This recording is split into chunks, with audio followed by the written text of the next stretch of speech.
Good afternoon. It's Wednesday, the 27th of January, 2021, just after 1 o'clock. Welcome to UK Column News. Your host today, Mike Robinson, myself, Brian Gerrish. We're delighted to be joined by Alex Thomson, bringing us Eastern approaches from the Netherlands, a very troubled place at the moment. It is at the moment, and some quite unpleasant video footage to show in a little bit of time. But we'll start off with the number, Brian, 100,000.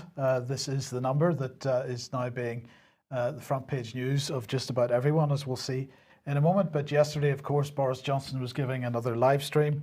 Well, I'm sorry to do this to everybody, but I thought we should just listen to a few seconds of it. Good afternoon.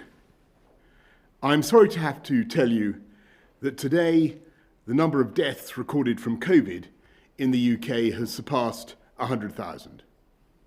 And it's hard to compute the sorrow contained in that grim statistic. The years of life lost, the family gatherings not attended, and for so many relatives, the missed chance even to say goodbye. I offer my deepest condolences to everyone who's lost a loved one. Fathers and mothers, brothers and sisters, sons and daughters, and the many grandparents who've been taken. Yeah, well, as I say, I do apologise for doing that to everybody, but I think the reaction in the chat box says it all, because nobody is buying a word of what Boris is saying. It's really bad value, Mike, because he would have gone to a very expensive public school. And you would have thought they did drama, and if they did drama, his theatre would have been a lot better than that.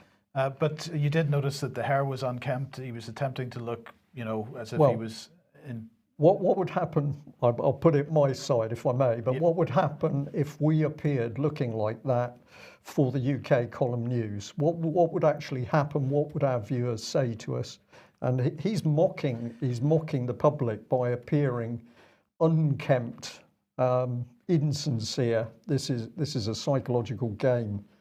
It is a psychological game. So, Brian, we've got some headlines here from front pages. I had a conversation with a couple of people yesterday, and they said that they were noticing that the mainstream press and the media, the BBC, were becoming more and more outrageous and shouty in the headlines. And I think this is because they know they're losing the battle over the statistics and the data, because the data shows that the government is spinning a line, is telling a lie over a pandemic. They can't win the battle of facts, so they have to get into the propaganda.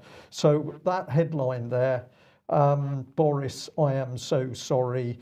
And then what an image, carefully put together. So you've got the spikes of the deaths on the left, where you're going to see that first of all. Then we come on to the emotive faces, and it's very noticeable that they're not pushing, in general, faces of old people dying. What you're now seeing the media doing is ramping up faces of middle-aged people or younger people. And then there's Boris with his head bowed. So this is brought across into the BBC News, that somehow him looking at his desk, so he can't look the public in the eye, is telling us that this man is very sincere. Everything I pick up with tells me that he's absolutely not sincere about what he's saying. He doesn't understand the real grief that people are experiencing. So let's follow through. We've got a number of headlines here. So the Daily Express, I'm deeply sorry for every life lost. Carefully posed photograph there with eyes closed. Daily Mail, very similar. I'm deeply sorry. I was Prime Minister. Does this mean he's going? That may be a bit of good news in that headline. I was Prime Minister. I take full responsibility. Here we go. The Daily Telegraph, head bowed. I'm deeply sorry for every life. There's no sort of plotting across the press to get the message out. This one is just appalling. Fathers and mothers, brothers and sisters, sons and daughters, and the many grandparents who have been taken. We will remember them. And of course, this is reinforcing the sort of wartime rhetoric of memory and remembrance. Remembrance is mockery. It's mockery of people who would take part in a remembrance parade. Absolute mockery. These people know what they're doing. The Guardian, I'm deeply sorry, PM faces question. So because he's head bowed, apparently we're to take this as body language that he believes what he's saying. Actually, he's avoiding eye contact with the public. So this is theatre. The Times, 100,000 deaths, more photographs there, lots of youngish people. So we're not showing that the people really being affected, the elderly. And it goes on, Financial Times. But apparently this is all good for the economy. So if you have a look at some of those articles, they're saying, well, there's been an amazing corporate improvement while this crisis has been going on. So clearly we need more created pandemics to help the economy. His I newspaper, 100,162, and there's the sea of faces. And if you look at the faces again, you'll see overwhelmingly younger people. The Star, well, the Star just went off on its own because this is sheer nonsense. Oops, we seem to have created a monster. And this is because they suggested that Piers Morgan would make a better Prime Minister than Boris Johnson. And I think they got a bit of a backlash. So this is pure fantasy and a bit more of a psychological attack. So none of the editors or editorial teams of our main UK newspapers has anything different to say than obviously the propaganda piece put out by central government and Conservative Party HQ, Mike. I mean, nothing that we've said here, Brian, is in any way undermining or attempting to underestimate the loss, anybody that's lost people in this period. But look, here's the point. This is Dr. Mark van Ranst, the flu commissioner of Belgium. We showed the video clip in I think Friday's programme where he was speaking in 2019 at the Royal Institute for International Affairs. And I'm paraphrasing a little bit, but if you find the original video and listen to what he said that if you want to get people to comply with your public health policy, you've got to promote the deaths. The numbers are absolutely normal, of course, but promote them as if they're not. And this is the point. What have they done here? They have said 100,000 people, but this is the first time in history that from one winter respiratory season to the next winter respiratory season that we have maintained a running total over that period. Yeah. We didn't reset it to zero in September, October, November time when we normally do. If it was a flu pandemic, we would say this winter season we had this number of deaths from the flu. No, this time we're keeping the running total, keeping it going upwards. Because there's a political narrative behind this as well. A political lie to create fear in the nation, and that's creating psychological breakdown. We've got people very depressed, we've got mental health problems, and this callous man, Mr. von Ranst, is suggesting that this is the model in order to get your propaganda lies across. And we know that the government's own behavioural insights team working through SPI-B and SAGE have been working on this, ramping up fear in their meetings, because that's what their own minutes say. So if you have a government that is attacking its own population, those people should be brought to trial, is my opinion. Yes. Now, you were talking about the desperation in the mainstream media headlines. Chris in the chat box saying, I don't think this stuff is working anymore. Lots of people walking around, running and walking dogs, etc. That's absolutely true. People are getting on with their lives as much as it's possible to do, it seems to me. But look, let's have a look at the situation with mortality, the latest statistics from the ONS. So because they're doing it, we'll do it.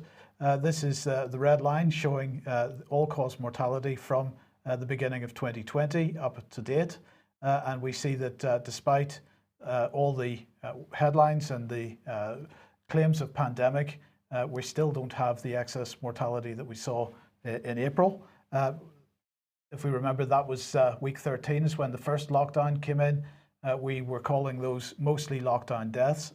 We stand by that because, in fact, that was as a result of two things. First of all, care homes not getting the medical assistance that they needed, plus they were being given blanket do not resuscitate orders, and also the fact that people were not getting the normal NHS treatment because everything was being reoriented towards COVID. But if you look on the right-hand side to the end of 2020 and the beginning of 2021, we see there is some excess mortality, but still, Brian, the numbers are not large enough to make it classify it as a pandemic, not in the way that we were being sold this pandemic. Well, look, here's the BBC's coverage of this. UK COVID deaths, why the 100,000 toll is so bad. Well, the first graph that I want to show from this is care homes. And they're making the point that care homes were hit much harder in the first wave than the second wave. Did you have something to comment on that? Well, I find this particularly emotive, Mike, because I have a very elderly relative who's suffered a very bad stroke several years ago, is now locked into a care facility. That is a very good care facility, or has been to date, but despite their very serious, I'm going to say, end-of-life condition, we're not able to get in to have any form of human contact. So ultimately the deaths within the care system are now being accelerated, this is my view, accelerated by the government's callous denial of families to be able to interact with their own elderly relatives. So whatever the figures are, we can see that the psychology, the brutal psychology, is affecting death rates. Well, that's true. But of course, you'll note that the first wave, which lasted, April, May, was the main peak of the first wave, 2 months, 38,809 deaths, according to that graphic. The second wave has been running for at least 2 months now, but we've had significantly less mortality. As a result, 37,890. So is that a pandemic? I don't know. But anyway, let's look at where this excess mortality is. Once again, place of death, excess mortality taking place in hospitals, not so much in care homes. But once again, in this week 2, that should say, in week 2 of 2021, we have significant excess mortality in people's homes. Which means that they are not getting the care that they need in hospitals for whatever reason. Let's go back to the BBC article. Again, they push this idea that the death rate for January to November 2020 was the highest for 10 years. They've pushed this graph again. Okay, they've at least shown the data from the beginning of 2000, so they've at least shown 20 years worth of data. They're saying it's the highest for 10 years, but the data is available, so they should probably have run it back until 1971, as we showed a week or so ago, and look at the age standardized mortality. This is the number of deaths per 100,000 people in the UK. So this takes into account not only population, but also age distribution. And you can see very significant falls in deaths per 100,000 from 1971 until about 2008, when it flatlined after the economic crisis. But what you can absolutely see is that even though we're supposedly in the midst of this pandemic, we have significantly fewer deaths per 100,000 people than we had in the 1970s, 80s and 90s. And yet we didn't shut down economies. We didn't send children home from school. We didn't do any of that stuff at that time. And of course not, because this is a created situation at the moment, Mike. It is obvious. Okay, so let's go on. The number of people testing positive for COVID-19 in the UK falling like a stone. These were the graphs that Chris Whitty was showing on the live stream yesterday. Falling like a stone, and I'm wondering why. Because apparently the new variant and various other variants are sweeping through the country, and we're creating all kinds of R numbers and so on. But testing is falling. Well, perhaps this gives a little bit of insight into that. This is the total number of tests actually taken. Now, of course, the scale on this is somewhat different, so it may be a little bit difficult to work out, but actually there is some correlation between the number of lab-based tests being done, PCR tests being done, and the number of positive results. So that might be part of it.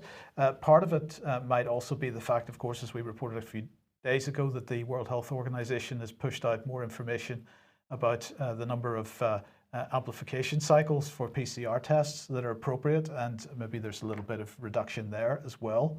But then the other graph that was being shown on the live stream yesterday was this, the number of people in hospital with COVID-19, and we can see that that's also falling. But the question again is it abnormal? Is the number of people in hospitals abnormal? And I made this point a week or so ago. I'll just run through these very quickly. That if we go back through the last 10 years or so of headlines from The Guardian, we see the same kind of stuff year after year. Hospital bed occupancy rates hit record high, risking care. More patients, overstretched doctors. Is the NHS facing a winter crisis? Hospitals scramble to prevent crisis in NHS's toughest ever winter. We have seen this year after year after year, but somehow this year has become something special, and that absolutely at the behest of a narrative being pursued by the British government and amplified by the mainstream press.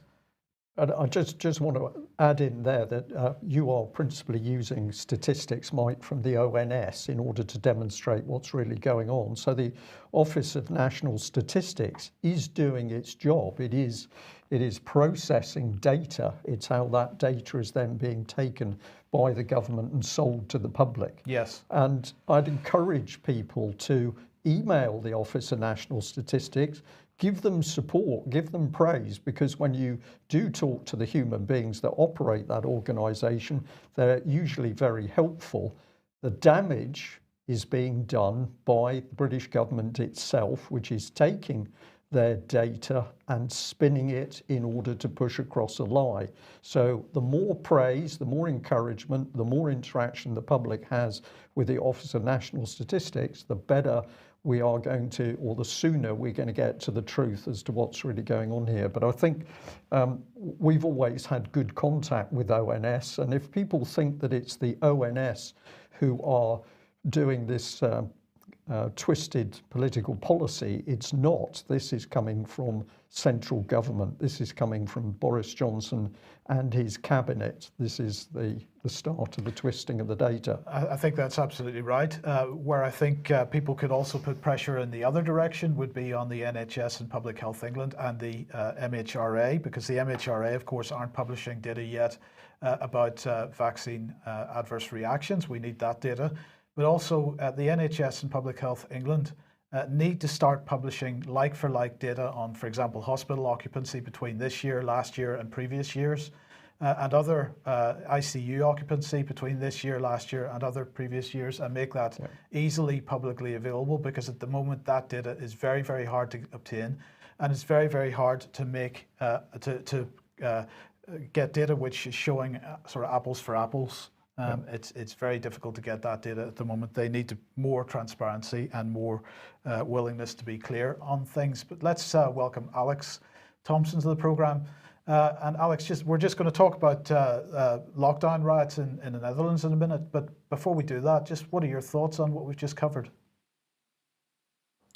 I'm still trying to recover from the shock of seeing our Prime Ministers in such a dishevelled state. And the first word that came to mind as I looked and more especially listened to the man was hangover. I can't get that thought out of my mind. Listening to the way the consonants came out of him, slurring is a little too exaggerated to call it slurring, but there was a hollowness about the man, his face, his diction, that to me indicated that perhaps he's not entirely sober. Well, Alex, if we just put in an opinion in, my opinion is that Boris Johnson will be under immense pressure at the moment, because he is not thinking, he's not creating policy, he's simply doing as he's being told. And if that's the case, the pressure is going to be put on by some form of dirty pressure. He's got a reputation as a man who likes a glass of champagne. So is he turning to drink? That would be a pretty normal human reaction, but it's beginning to show. Okay, well, let's move on to the Netherlands, Alex, and we're going to start off with a little bit of video. Just tell us quickly what's going on here. This is the most serious of many riots over the weekend, and that you've just seen a very close-up water cannonade. This was in Eindhoven. People were responding here to the introduction of an unprecedented curfew for the first time since the Nazi occupation. The victim is here, as you can see, being helped away by her boyfriend, who is in a state of shock at what's happened. She was actually unconscious for a while. Now, that's perhaps the most shocking image that's come out. Eindhoven was the worst of several explosive, inflammatory protests about the curfew. that happened in not just the major cities, but also in quite small villages around the country, some of which have a name as being easily inflammable, and others are dead quiet at the best of times. This curfew is unprecedented. We'll perhaps talk about many of these things more in extra time, the historical and the constitutional aspects. We can't give our deepest analysis on the main news. There isn't time, and it's not fair on the people who pay to keep us going as subscribers, so watch in extra time for that. But I will say that it is a spooky situation, even in this city I'm in, where there haven't been riots yet, to find that everything shuts up at 9 o'clock and that you get a €100 fine minus a fiver if you're out on the streets. Alex, anyway, it's 9 o'clock in the Netherlands, but it's 6 o'clock in France. So I mean, this is something which is seems to be spreading right across Europe at the moment. Within the civil law continental model, the Dutch are the last and the most reluctant to bring in such tyrannic measures. France and Belgium, and to some extent Germany, have been living with curfews for quite a while, and they've been a lot more stringent. It's a coalition cabinet, as it usually is in The Hague, running the country at the moment, and there were disagreements even between the governing parties as to whether it should be an 8, 8:30 or 9 p.m. curfew. Churches, for example, find it very difficult to hold evening services now. Any association, let alone family and friends visits, are now being curtailed, and you have to show papers pleased, countersigned by an employer, to declare to the police that you are out past 9 o'clock for a legitimate purpose, such as a pastoral visit or an urgent job for an employer. Well, anyway, let's see who this lady was who was so bloodied and knocked out by a water cannon fired at her from an astonishingly short range. She is Denisa Stastna, as reported here in the local paper for the city in question, the Eindhoven Dagblad. And there on the left, people can look at that phrase if they can read Dutch or use an auto-translate, they can read the whole article. But I've taken from the right here that Denisa Stastna from the Czech Republic incurred a fractured skull and had 18 stitches. Her boyfriend is a local called Michael, and he states, "We were filming from the roof of the bike shed. We got off it as soon as things got out of hand, but the water cannon was already level with us." If people wish to rewind and have a look at the first 5 seconds of what you just played, Mike, that's what happened there. Before I knew it, Denisa was unconscious on the ground beside me. Now, this has led to quite a reaction, and I'm going to read out to people in a moment what happened here.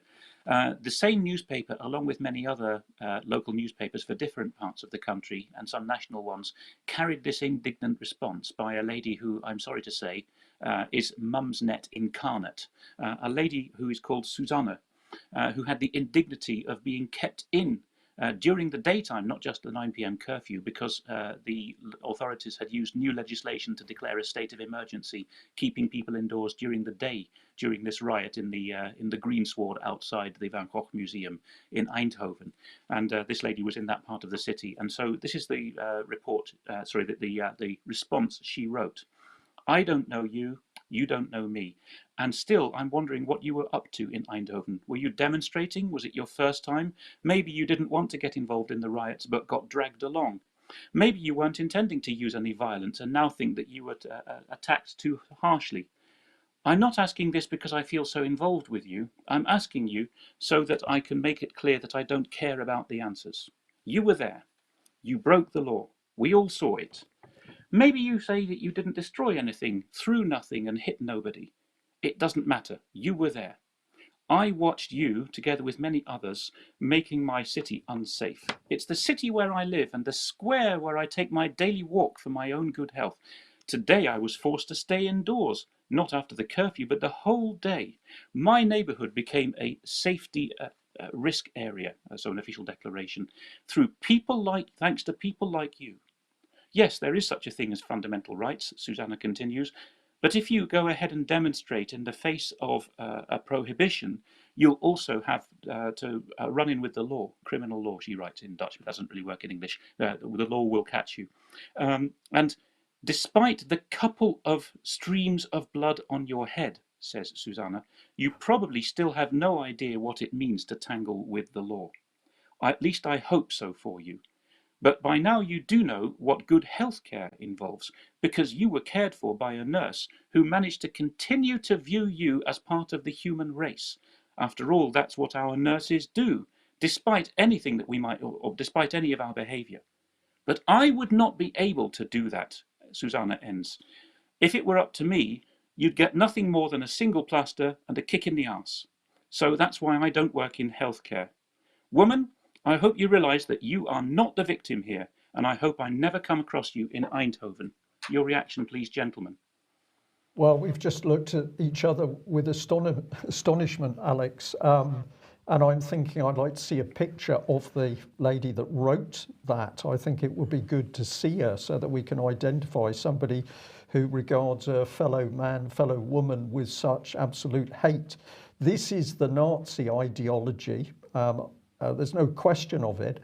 And of course, it's an emotive thing to say, but it is a fact. So many people forget that some 55,000 Dutch went off to fight with the Waffen SS during the Second World War. We hear all the stories about the Dutch resistance, but actually when we come down to factual information about what was happening in parts of Holland during the war, there was of course that undertone siding with the Nazi policy. And I hate to think that we're seeing a resurgence of that now, because Holland truly is a lovely country. Yes, people can put their foot in it by generalising about the Dutch or exaggerating character differences between the Dutch and their neighbours, whether the British or continental neighbours.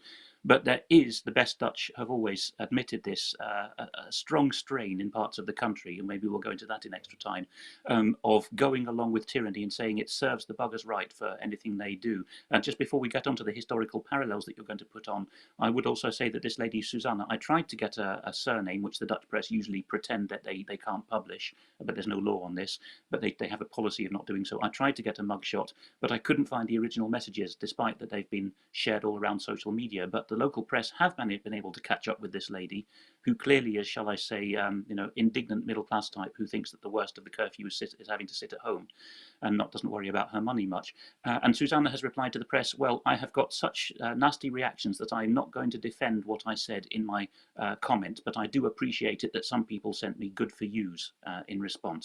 Well, I thought the same thing as you, Brian, about this, and so let's look at the 1936, so 23rd of October 1936 edition of the newspaper of the Dutch National Socialist Movement, or NSB, the newspaper Volk en Vaderland.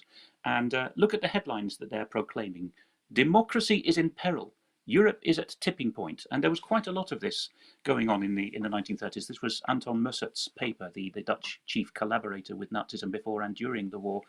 And they had a particular emphasis, actually, on appealing to the Dutch Protestant churches, which have always been strong in the country, and telling them, you should get on board with the National Socialist movement, and you should be sending your sons to crack the skulls of the rebellious. After all, Romans 13 in the Bible says, obey the government, you know. We'll get into this again, perhaps, in extra time, but this is getting to a bit closer to the heart of the problem here, actually. And what did the mayor of Eindhoven say? Dutch mayors actually are appointed by royal decree and are not necessarily part of the local council, elected as a local councillor. Increasingly they are, but in the legal system they are simply parachuted in by the central government with no democracy, in a way that only Belarus does in other parts of Europe. Now, John Joritsma, who comes from the north of the country actually, who has no local roots as far as I know, says in response that evening, and I will grant that he was shocked because there were also some lootings, at least of one shop, and other inexcusable scenes, absolutely. I agree with that. But he said to the press that evening, you don't expect these surreal scenes in the Netherlands. The scum of the earth, and he said that some of them were stoned and anarchists, descended on our city. They have nothing to do with our city, he added. Then he got a bit more emotional and said, we're heading for civil war. And his context made it clear he was blaming the protesters for the civil war, not the authorities. And then he said, soon we're going to have to send in the troops, and that's the worst thing you can have. Have we decayed so much in society that things will have to reach that pitch? 5 seconds after that, a gentleman holding one of those microphones said, has there been discussion between the central government and the mayors, who, by the way, commandeer the police in emergency situations in the Dutch model? Has there been discussion of sending in the troops? And he immediately got defensive and said, no, not as far as I'm aware. Don't put words in my mouth or I'll get very angry with you. But 5 seconds earlier, he had said, we're going to have to send in the troops if things continue like this. Now, what's going on here? Our own Martin Edwards has talked about this, and we often see Dutch city mayors at the forefront of this international trend. Martin Edwards, as part of his long-running series, One World Governance, wrote even about 4 years ago, I think, that the Global Parliament of Mayors, I think chaired by the then mayor of The Hague, Mr. Artsen, was talking about really going beyond the electorate, a kind of international common purpose model. That's Amsterdam City Council chamber, you can see there. And in fact, the mayor of Rotterdam, Mr. Abu Talib, was not just in the Global Parliament of Mayors, he was a Bilderberg attendee in that very year, 2016, and he again has invoked his new emergency powers in Rotterdam to start cracking skulls in the evening. Then we get on to the police response, and Mr. Simmers, Koen Simmers, is the chief executive of the Dutch Police Federation. I have to say he's always performed well and sympathetically in interviews, and I think he's a good-hearted man myself. But he says in response that I hope that the Eindhoven riot was a one-off, but I fear that it's a harbinger of days and weeks to come. There's a reason for the curfew, he adds, and here comes the heart of, I think, what's being lost in policing, and British policing is supposed to be better than this. I'll forgive Mr. Simmers a bit more because of the Napoleonic system he's in, but he says, don't attack the police. We can't help it either that such rules are in place. It is, and he uses this Dutch phrase, niet normaal, meaning not on, to come at police with lethal weapons. So shall we say Mr. Simmers has a blind spot to the lethality of a water cannon being fired at point-blank range, actually? Well, over to you for a bit of comment before we go on with that. Well, I just wanted to come back on that, Alex, and say, well, it isn't just a water cannon, is it? The police, whether it's the police in Holland or in UK, are the people who are now building the police state. They are putting the blocks in place to imprison people in their homes, and that creates the angst and the pressure and the backlash. And I look at police, whether it's here in Holland or in other countries, and I think to myself, can't they realise, can't they see that they are building the prison which is going to imprison their own children and their own grandchildren? These police become stupid. Well, clearly some of them are very aggressive, some of them have been psychologically reframed, but even the police who are still thinking at the moment don't seem to understand that when they go out and enforce laws which are unconstitutional and dangerous to the population, they are actually building the police state itself. I mean, they're supposedly selected for at least some intellect and intelligence. I doubt it, actually, that whether they're being selected for that now. And I will stress again, I've come to the conclusion repeatedly in recent years that the Dutch police are not only some of the least bad in the continent of Europe, that they're actually also less corrupt than the British police. But on the other hand, they're also, it's possible for these two things to go together, that they're not only less corrupt, but they're also less lawful. Because the model tells them that they are employed as an arm of the state and they must do their job. So when the chips are down, even I would say some of the best policemen like Mr. Simmers cannot get beyond the moral argument of we're here to do our job and don't make us press the button. You know, as if suddenly they lose all sense of proportion and say, well, everything else is a matter for the courts or the mayor who sent me here to do it. We used to have, even in the Netherlands and certainly in Britain, a higher conscientious standard of policing, that you were there for the people and you wouldn't carry out unconstitutional orders in any kind of uniform. Whereas now, we see that as undercover policemen, for example, are lifting people from shops for not being masked up and refusing to hear the argument with or without papers to prove it that the people are exempt from wearing a mask for health reasons.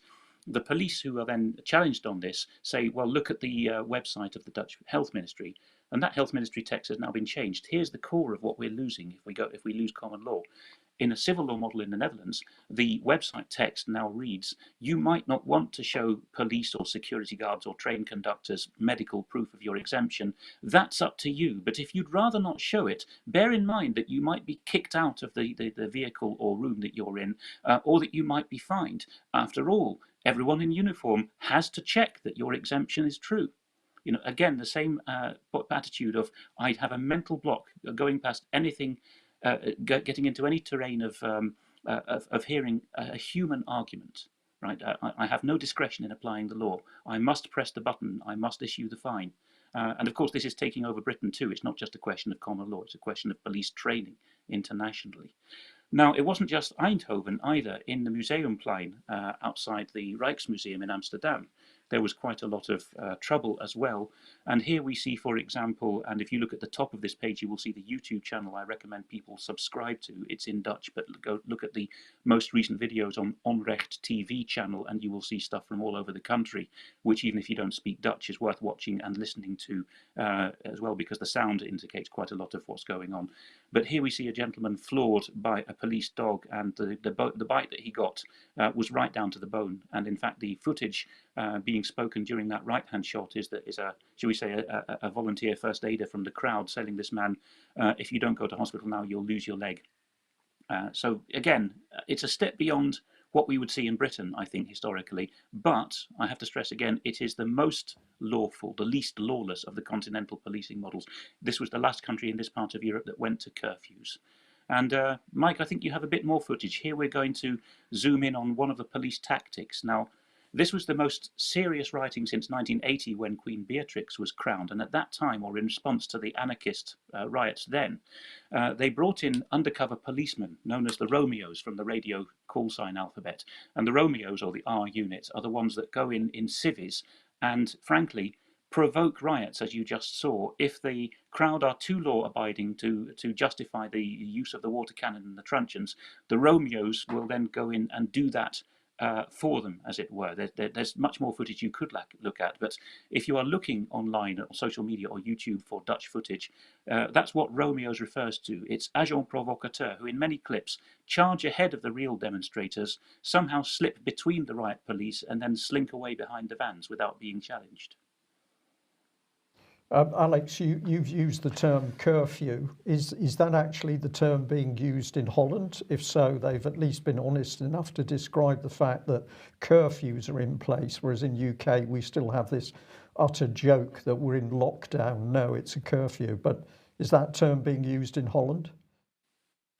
Yes, the Dutch for it is avondklok, which literally means the evening bell, ding ding everybody at home. Of course, they don't sound a bell on the streets, but it is the historic word that means curfew.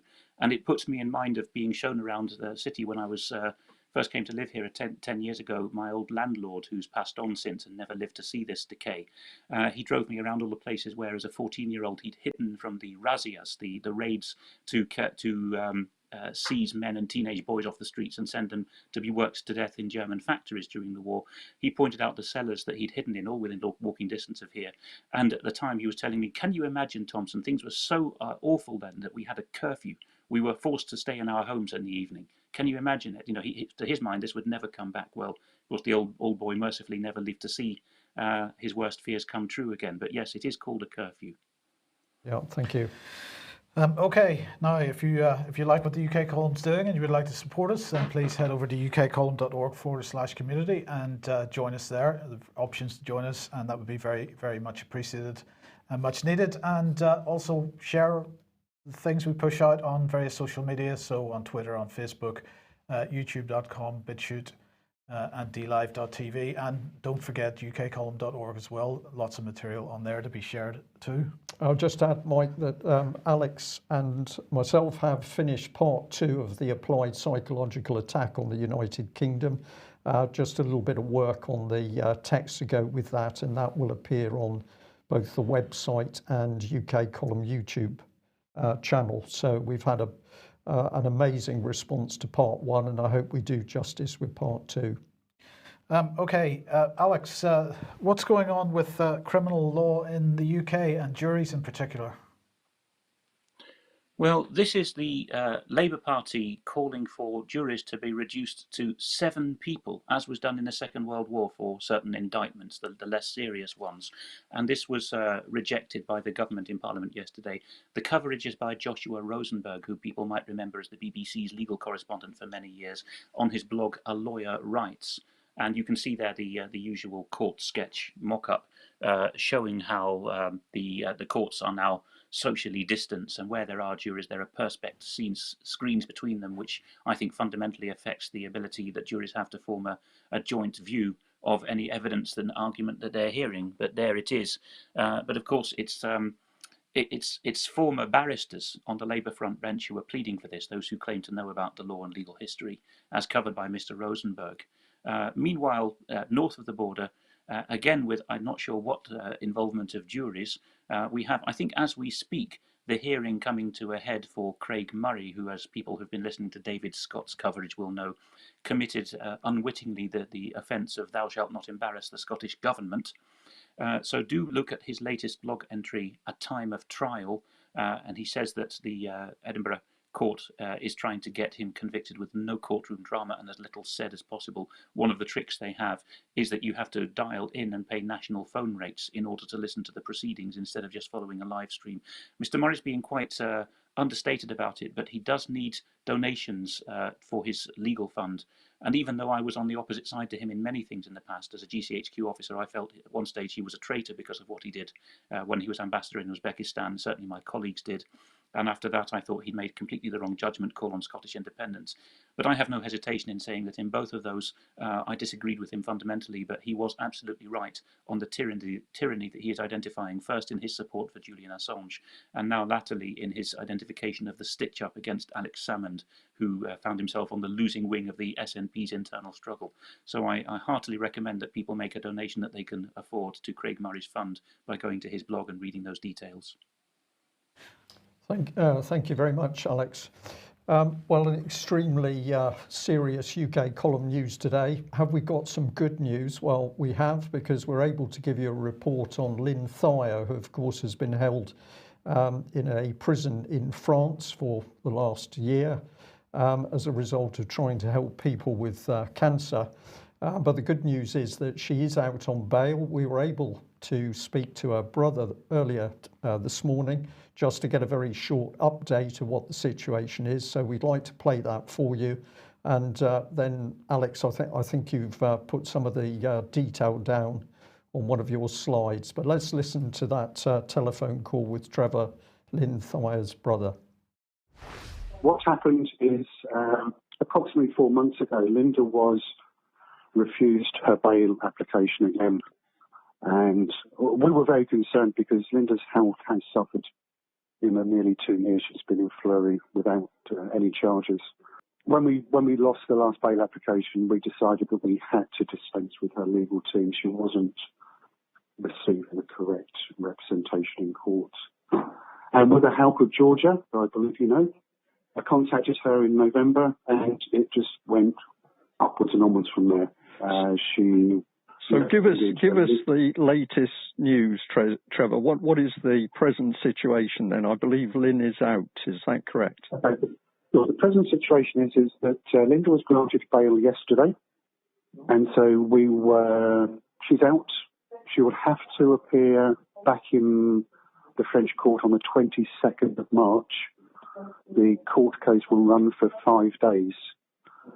And this is the big court case that affects the other people involved in this investigation. So it will soon be over and done with. Linda, because she has spent so much time on pre-trial detention, and the charges she's now facing are not as serious as were first levied at her, the advocate seems to believe that the maximum sentence Linda will receive, if any, will be 2 years. Linda's already served 19 months in prison, plus the 5 months gratis. It's unlikely that Linda will go back to prison now, which is excellent news. We had to accept what we was given yesterday, but really Linda needs to be back in the UK with her family, with her friends. Okay, so a really excellent result at the moment that Lyn is out, and as you heard there, the indication is that she's already served enough time waiting for trial that she shouldn't be spending longer in prison. Unfortunately, David Noakes had also applied for bail at the same time, but his application was refused. So we've got to wait for more information on where that puts David Noakes. But at least Lyn is out and able to start unwinding to some extent. Now, we'd like to thank John Smith of Common Law Courts, because John has been working in the background to help both Lyn Thyer and David Noakes, and John was kind enough to put us in touch with our brother Trevor this morning. So thank you very much, John, for everything you're doing. People haven't had a look at the work of the Common Law Courts. There's the website on screen. And a reminder, if you don't know who Lyn and David Noakes are and what they've been doing. You can visit the UK Column website and have a look for this article on GC Math and the persecution of David Noakes and Lyn Thyer and immunobiotech. And Alex, you provided this very nice picture of a smiling, somewhat tired looking, not surprisingly, I believe the French prison where Lyn Thyer was being held, particularly brutal, but good to see her out. What can you tell us, Alex?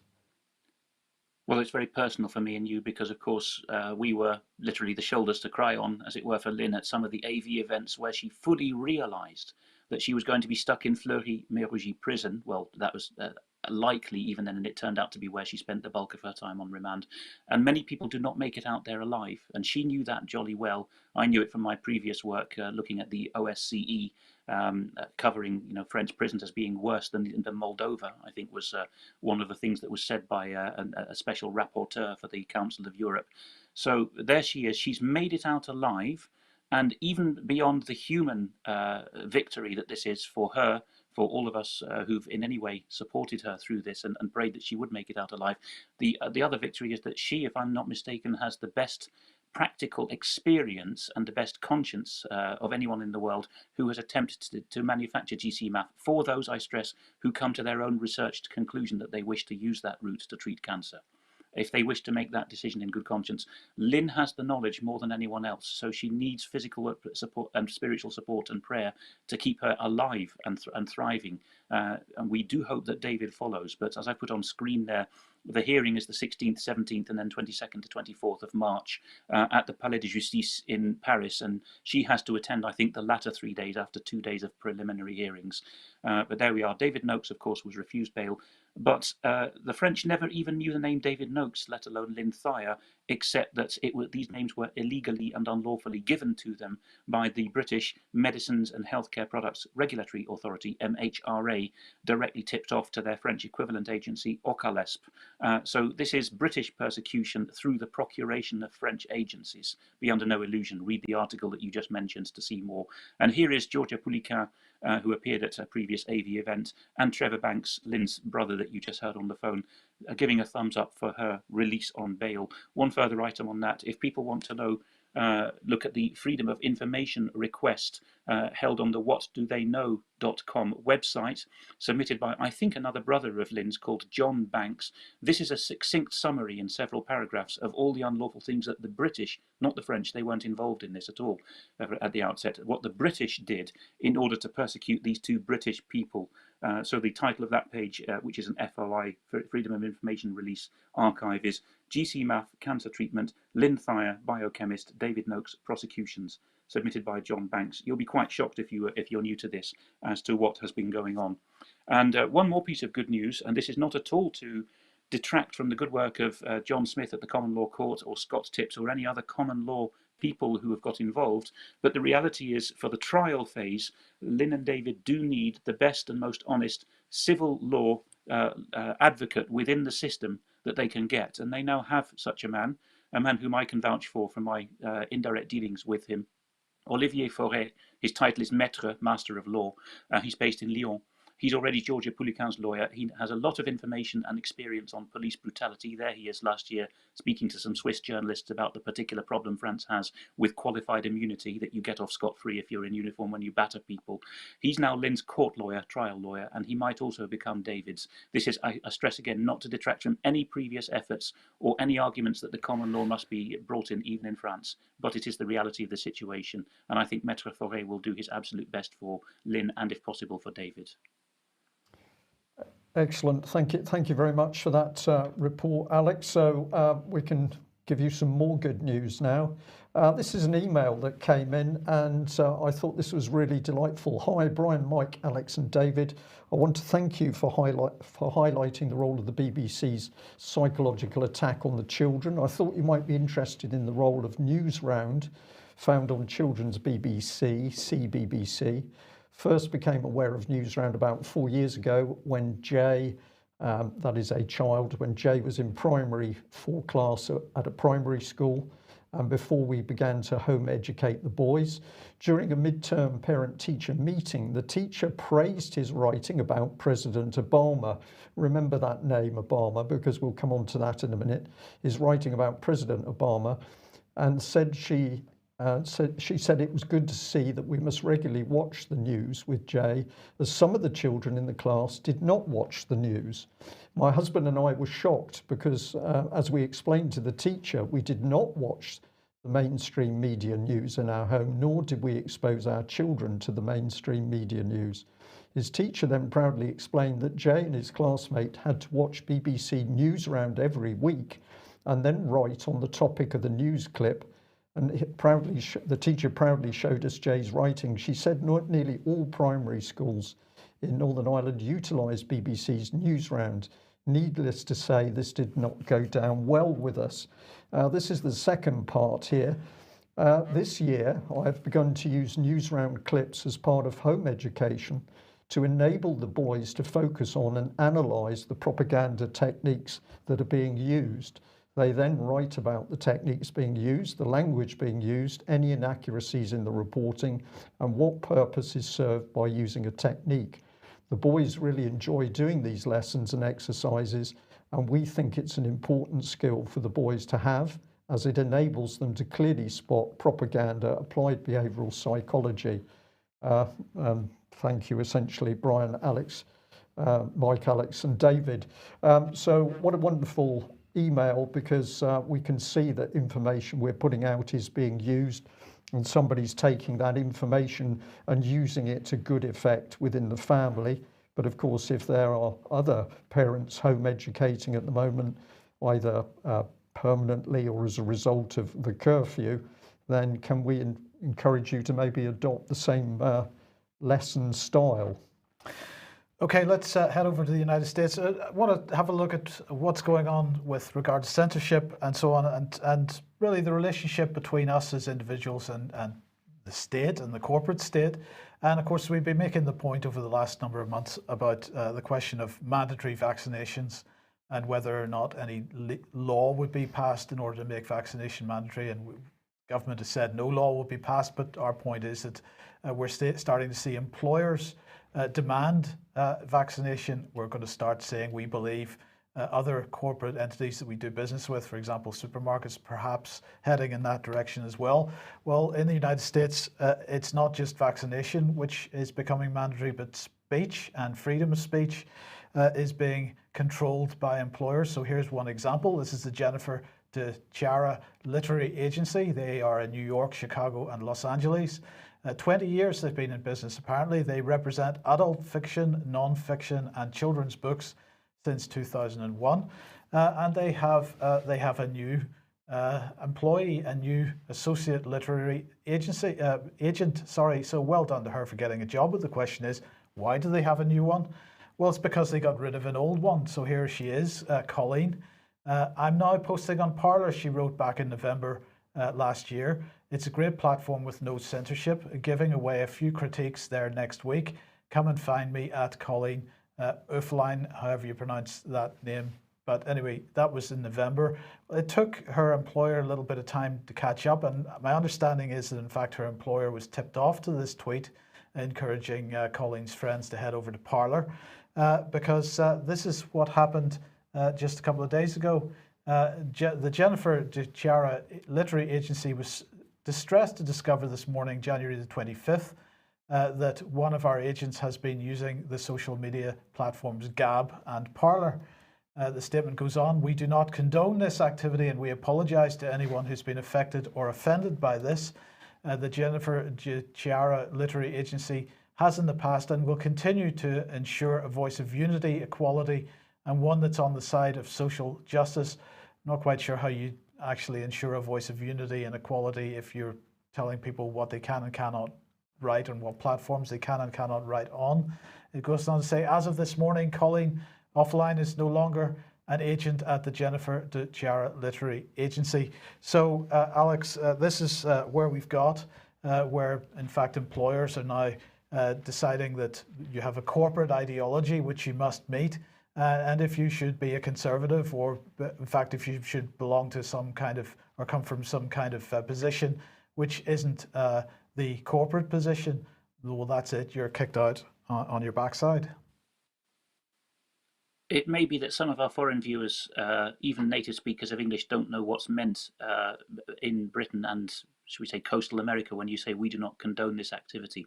This is, should we say, an arrogant way of senior people or people in positions of authority saying we don't like our underlings being involved in violence and nastiness. Whenever this phrase is used in the past, it's always been about violence. The first time I heard it at primary school, the headmaster was saying, I do not condone bullying. Right, that's how the phrase is used. So the violence here that's not being condoned, i.e. criticised, is writing on a social media account. Right? Gab and Parler equal violence in the minds of these far out New Yorkers. But of course, that's the diet that they're fed every morning, isn't it? Or every day on their newsfeed. Gab and Parler are violence. You see this creeping into the mainstream Washington, New York, LA press now. To be on Gab and Parler is to be a terrorist. So obviously this is going to spread to Britain and elsewhere soon. Well, this is a very good point, and we'll be coming back to that in just a moment when we look at what's been going on with Biden. So keep that one in mind for a little bit later in the programme. Okay, well, on to the BBC and education. Just a reminder here that we've been talking about the BBC putting its so-called learning material into children's minds during lockdown and boasting at their prowess in doing that. So this is just one of the many things on the BBC's webpage. But in starting to look through it, I came across this lady, Lindsay Brown, broadcast journalist at BBC Newsbeat. So, of course, BBC Newsbeat is another section of the BBC targeted at children's minds, young people's minds. And this is where I was fascinated to see, followed by Barack Obama. So I didn't know whether possibly if the child in Northern Ireland is picking up on a bomb because Obama seems to have some special arrangement with the BBC itself. I don't know. If anybody can explain why this should be happening, I'd be very interested to know. But if you go through a Twitter page, and I like doing this because you start to build up a little profile of the person. And of course, what does she do first of all? She advertises herself. So it's me. And here she was very excited at the first time presenting BBC Newsbeat. But what else did I find on the feed? Well, I found this. Sir David Attenborough and Prince William want us to come up with some green ideas to save the planet. So I've been speaking to some already have.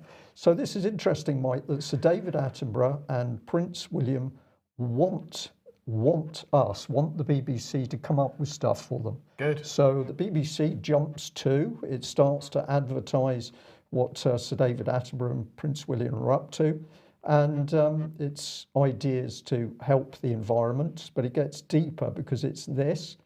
So she says, do you run a green environmental business? Think you can impress David Attenborough with your idea?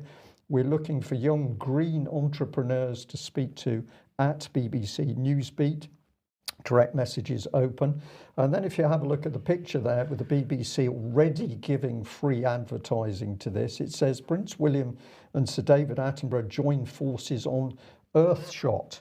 So we've heard of Moonshot, which is the mass testing, but now we're on Earthshot, and I was fascinated to see what this was really about because, of course, the BBC is backing it. There's no debate about whether it's a good thing. The BBC is backing it and obviously pushing it at children.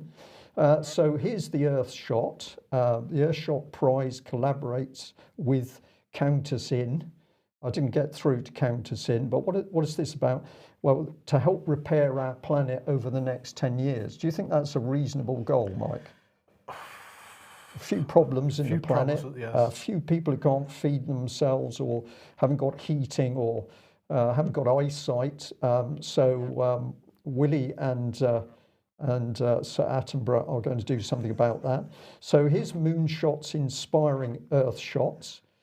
Taking inspiration from President John F. Kennedy's Moonshot, which united millions of people around organising a goal to put man on the moon and catalysed the development of new technology in the 1960s. The Earthshot Prize is centred around 5 Earthshots, simple but ambitious goals for our planet, which, if achieved by 2030, will improve life for us all for generations to come. So let's see what they're going to achieve by 2030. They're going to clean the air, they're going to revive the oceans, they're going to fix the climate, they're going to build a waste-free world, and they're going to protect and restore nature. And they're going to do that by... Well, the one, if I may, sorry to interject there, the one thing that was missing was there was nothing really about human beings. This is all about the planet. The human beings don't really seem to get a look in. So this is the sort of team that you're dealing with. So there's the smiling face of Prince Willie, and we've got Sir David Attenborough. And then what have we got? Well, we've got a mixture. Well, we've got royalty, obviously, but we've got Chinese billionaires. Jack Ma, very interesting man at the moment because he's under pressure from the Chinese government, and that's a story covered on 21st Century Wire. We've got pop stars as well. But essentially, these people are internationalists, so we can ask whether they've got our best interests at heart. And these are the sorts of partners, Global Alliance partners, UN Environment Programme, the World Wildlife Fund, and our old friend down at the bottom, Mr. Schwab, and the World Economic Forum. So they've just stomped up with Prince William in order to save the planet by 2030. These are the founding partners. Bloomberg Philanthropies, Expo 2020, Paul G. Allen Family Foundation. We haven't gone through those yet. And the Jack Ma Foundation on the right. And also Jack Ma, hence my interest in Patrick Henningson's coverage of Jack Ma and his recent disappearance and reappearance. People might like to go to 21st Century Wire site to see that. Well, here's Prince William. He says the world is at a tipping point. Earthshot is our effort to ensure we hand the planet on to our children and grandchildren in a better state than we found it. And they've coughed up 50 million to do that, which they're going to give us 5 £1 million prizes every year if you can come up with an interesting idea to save the planet. That's very generous. Not as generous as the Bank of England, perhaps. No. So Sir David Attenborough and I will be joined on the Earthshot Prize Council by celebrities from the world of entertainment, sport, business, charity and the environment. What is this? What is this? It's not a dolt. This is something else. I think the dotty person now would be the person who doesn't believe in climate change. I aim to take up the environmental baton from my father, Prince Charles. Well, many would say that Charles is dotty. I'm one of the people that would say that. But this is going straight through into the minds of the children through the BBC. And I think it's beholden on every one of us to make sure that the BBC is called out for this blatant propaganda. And of course, the BBC being used to fill a gap in children's education at the moment, as we've highlighted on this programme. And why? Well, because all the schools are closed and they're having to do things remotely. Well, Gavin Williamson was talking about this at a speech yesterday. The COVID pandemic, he said, has changed our way of life. We do business differently, we shop differently, and of course, we learn and teach differently. Well, the question is anybody learning through remote learning? I don't think so. But anyway, he goes on to say, unprecedented problems require unprecedented solutions, and schools, teachers and leaders have all pulled together to bring about one of the biggest shifts the education sector has ever seen. Because we've become so used to looking at the negative effects of pandemic, we've lost sight of one of the more positive aspects and how it's changed learning for the better. Has it? Has it, Gavin? Has it really? I don't think so, because I don't know a single school child that is appreciating what is happening to them at the moment. And none of my children's friends are appreciating what's happening to them at the moment. Even the mainstream press is reporting this. This is a male depression among the youngst at frightening levels, and keeping schools shut risks having calamitous impact on children's mental health, paediatricians warn. So that's that. Then there's the whole question of exams. What is going to happen this year with respect to exams? There's different stories every week. One day they're not doing exams. Next day there's going to be some kind of exams. Are they going to be national exams? Apparently not. According to this latest advice from Ofqual on the government website, it's going to be teacher assessments. Of course, that's unfair for better schools. The children do worse than the less well schools if because there's no national standard for the thing. And then, of course, we've got Ofsted's latest report called Remote Education Research, and that's showing that nearly half of parents who responded said that keeping their child focused on studying was a top concern, along with motivation and having enough contact with teachers. So children absolutely not enjoying this remote learning experience that they're being pushed through at the moment.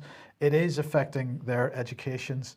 And as we said, and Patrick has mentioned several times, even if the schools go back to normal at some point this year, it'll be 12 years before the effects of this disastrous policy over the last 12 months have run through and the next generation actually gets any kind of education. So that's where we are. But don't worry, because Gavin says it's all good. Yes. Yes. Well, let's just briefly cover this. This is the BBC this morning. Biden raises election meddling with Putin in first phone call. Apparently, Biden has given Putin a ticking off for messing around in the US elections.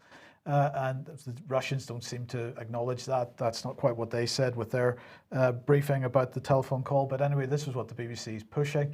And clearly, Russiagate is not going to go away anytime soon. The Mail then had this a couple of days ago. Explosive new book claims KGB began grooming young and vain Donald Trump 40 years ago by saving him from financial ruin and turning him into a Russian asset who gave Putin everything he wanted as president. And this is a book written by Craig Unger, who has basically built a career on this narrative now over the last number of years. But Russiagate is not going away. And again, as Alex was mentioning when we were doing the censorship section, this was from The Guardian yesterday. Facebook is bombarding right-wing users with ads for combat gear. See for yourself. And the fact check article here is from Igor Vamas, is showing advertisements that are being given to Facebook users on the conservative side for ammunition, for combat gear, and so on. And they're saying, basically making the claim here that the right wing is being groomed is the word. Groomed, yes. And Alex, this is pretty much the point you were making earlier on in the program. There is a narrative being built that Trump represents terrorism, that Trump supporters represent terrorism. We've now got the position that the impeachment isn't going to go ahead because the Republicans in the Senate aren't going to support it on the basis that you can't impeach somebody who's already out of office. They were hoping to push through this impeachment process in order to make sure to guarantee that he couldn't run again in 4 years' time. That hasn't worked. They're aiming to continue pushing this narrative of Russian interference in elections mixed up with the radicalization of the Trump support base and turning them into terrorists in order to justify ruling him out from running again in the future. Agree with all that, Mike. If people wish to listen to this for an hour, and it's well worth it, they should go to an overnight upload by The Dark Journalist on YouTube and I think elsewhere, interviewing Joseph Farrell on this. And he talks about the Trump faction being the minority in the deep state, or the faction that backed Trump. And they believed, a bit like some of the British deep state factions, that the Anglo-Americans should still rule the world. But they found themselves outgunned and outmaneuvered by a bigger rump of the deep state in Britain and America that thought that globalism meant ultimately that our nation states would go under. That's the broader framework here. And as Farrell brings out in his interview with The Dark Journalist, this means that Trump is more than just a personality now. The reason why he's still being got at is because he represents the idea that a future person with a bit more fine-tuning in the mold of Trump could perhaps regain the executive for the American people and their sovereignty. And that explains all the maneuvers around who has their finger on the nuclear button and so on. And it also, I think, throws up the bigger question of everything that's raised by Christopher Story in the series that Brian mentioned at the outset, which people should go to, because we're onto the section of Christopher Story's table from his book, where he says that the point of social decay was to divide and rule. So we're seeing increasingly that large parts of the Trump movement were commandeered at an early stage by, shall we say, the lesser of two evils within the deep state, the kind of deep state that thought, well, we want to rule unlawfully, but we at least want Britain and America to exist as nations and not become part of a world state. That's the broader framework. And if you want to keep that going, you need to be able to control and deliberately ratchet up the tensions between patriotic and internationally minded people. I think that's the whole spectrum of what's going on there. One further element that Christopher Story brought into the mix here, which I think Mr. Unger's referring to and deliberately twisting, is that from the breakup of the Soviet Union onwards, politicized globalist arm of the KGB and mafia, usually called the mafia spelt with an I-Y-A at the end, mafia, was brought into the mix in the West in order to advance the cause of globalism.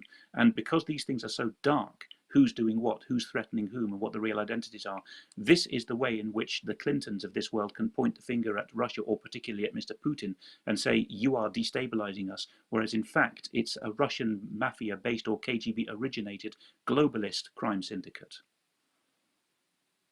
Okay, Alex, thank you very much for a really excellent segment to today's news.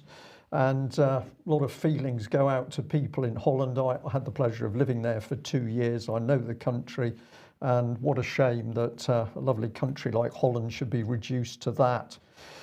We just end on the note that one of the biggest compliments that viewers and listeners are given the UK column is that you keep us sane. Thank you for that. If we keep you sane, your job is to be out there keeping other people sane.